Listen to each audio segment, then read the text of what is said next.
पाए हमने अपने कुकर में गला लिए और गलने के बाद ये ज़बरदस्त तरीके से गल गए, लेकिन टाइम काफ़ी लग जाता है इसको गलाने में।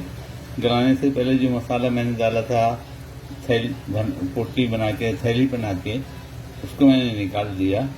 अदरक लहसुन का पेस्ट डाला था और उसको दोबारा जब मैंने इसको चेक करने के लिए खोला था तो उसको अदरक लहसुन का पेस्ट भी डाल दिया था।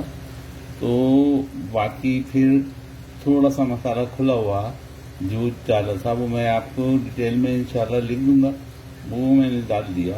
तो ये गल गए और ज़बरदस्त गले।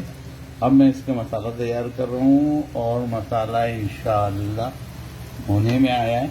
इसकी मैं रेसिपी पूरी तरह लिख दूंगा और पायों को जो हमने गलाए हैं वो इसके अंदर डाल दूंगा। इंशाल्लाह पकने के बाद आपको शक्ल दिखा दूँ और इसकी रेसिपी डिटेल में लिखूंगा, फिक्र न करें, ज़बरदस्त बनेंगे।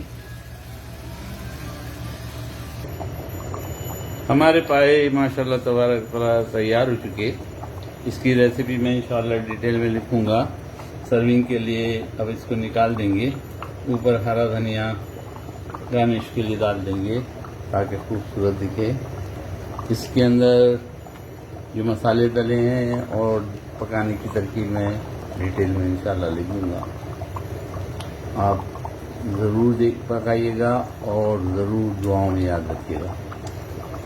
अब सर्विंग के लिए हमने निकाल दिया है और इसके ऊपर आप अदरक से गार्निश कर सकते हैं, हरी मिर्च डाल सकते हैं। ये आपको दिखाने के लिए मैं थोड़ा सा उठा के दिखाऊँ। ज़बरदस्त गले भी ज़बरदस्त हैं, पके भी ज़बरदस्त हैं। ये देखिए, ये ज़बरदस्त खुशबू उठ रही है, भूख लग रही है।